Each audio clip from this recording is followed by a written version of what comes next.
Assalamualaikum warahmatullahi wabarakatuh. Halo teman-teman.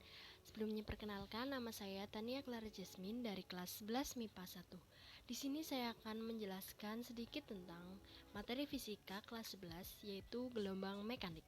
Sebelumnya teman-teman udah tahu belum apa sih itu gelombang? Gelombang adalah getaran yang merambat, atau pengertian lainnya proses perpindahan energi melalui proses getaran tanpa disertai medium perantara. Ingat ya teman-teman, yang berpindah itu hanya energinya dari satu tempat ke tempat yang lain. Berdasarkan medium yang dilewati, gelombang dibagi menjadi dua, ada gelombang mekanik dan gelombang elektromagnetik. Gelombang mekanik adalah gelombang yang memerlukan medium dalam perambatannya. Contohnya ada tali, gelombang bunyi, dan gelombang permukaan air. Yang kedua ada gelombang elektromagnetik, yaitu gelombang yang tidak memerlukan medium dalam perambatannya. Contohnya ada gelombang cahaya dan gelombang radio. Berdasarkan arah getarnya, gelombang dibagi menjadi dua. Yang pertama ada gelombang transversal dan ada gelombang longitudinal. Gelombang transversal adalah gelombang yang arah getarnya tegak lurus dengan perambatannya. Sedangkan gelombang longitudinal adalah gelombang yang arah getarnya sejajar dengan arah perambatannya. Berdasarkan amplitudonya, gelombang juga dibagi menjadi dua.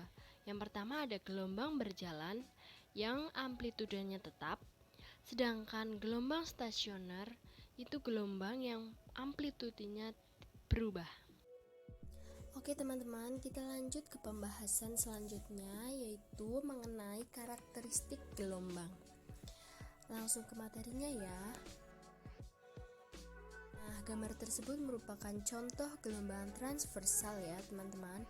Di situ dapat kita lihat ada arah getarannya, ada amplitudenya yaitu jarak dari titik puncak ke titik garis datar. Lalu ada lambda atau panjang gelombang, yaitu terdiri atas satu bukit dan satu lembah. Di situ juga ada arah rambatannya yaitu ke arah kanan ya teman-teman.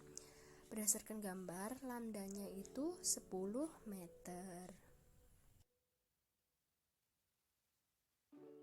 Nah, sekarang kita ke contoh gelombang longitudinal ya. Di situ terdapat satu rapatan dan satu renggangan yang menandakan satu gelombang. Nah, sekarang kita lanjut nih ke pembahasan selanjutnya, yaitu tentang besaran-besaran gelombang. Yang pertama ada amplitudo, adalah simpangan maksimum gelombang yang memiliki satuan meter. Yang kedua ada panjang gelombang.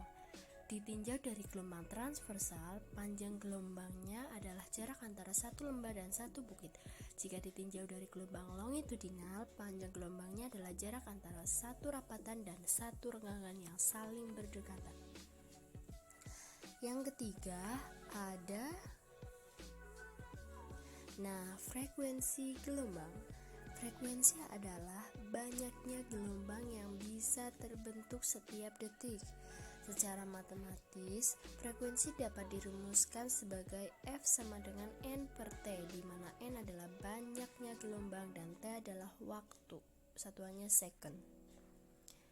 Yang keempat ada periode gelombang. Periode adalah waktu yang dibutuhkan gelombang untuk menempuh satu panjang gelombang. Periode juga bisa didefinisikan sebagai waktu yang dibutuhkan gelombang untuk melakukan satu kali putaran. Secara matematis, periode dirumuskan sebagai T sama dengan N per T, atau T sama dengan 1 per frekuensi. Keterangannya bisa dilihat ya teman-teman. Di situ ada F sama dengan frekuensi, satuannya hertz, T sama dengan periode. Nah, selanjutnya ini periode lagi tadi sudah ya teman-teman. Selanjutnya, cepat rambat gelombang. Cepat rambat adalah panjangnya jarak yang ditempuh oleh gelombang tiap satuan waktu. Secara sistematis dapat dirumuskan sebagai V sama dengan lambda dibagi periode, atau lambda dikali frekuensi. Keterangannya dapat dilihat di video ya teman-teman di situ. Selanjutnya kita bahas mengenai sifat-sifat gelombang. Yang pertama itu ada pembiasan atau refleksi. Pembiasan merupakan peristiwa pembelokan arah lintasan gelombang karena melalui dua medium yang berbeda. Yang kedua ada difraksi atau pelenturan, yaitu penyebaran gelombang saat melalui celah sempit. Yang ketiga ada refleksi atau pemantulan, yaitu perubahan arah rambat gelombang saat bertemu dengan bidang batas dua medium. Yang keempat itu ada dispersi. Teman-teman pasti pernah dong melihat pelangi. Nah, peristiwa yang terjadi pada pembentukan pelangi itu namanya dispersi, yaitu penguraian warna polikromatik menjadi monokromatik saat seberkas cahaya dilewatkan melalui prisma. Yang kelima itu ada interferensi, yaitu perpaduan antara dua gelombang cahaya. Interferensi bisa diamati dengan jelas jika berkas kedua gelombang bersifat koheren, yaitu amplitudo dan frekuensinya sama dengan fase yang tetap. Itu yang dimaksud dengan koheren ya teman-teman. Nah, sekian ya penjelasan dari saya, semoga bermanfaat. Terima kasih. Wassalamualaikum warahmatullahi wabarakatuh.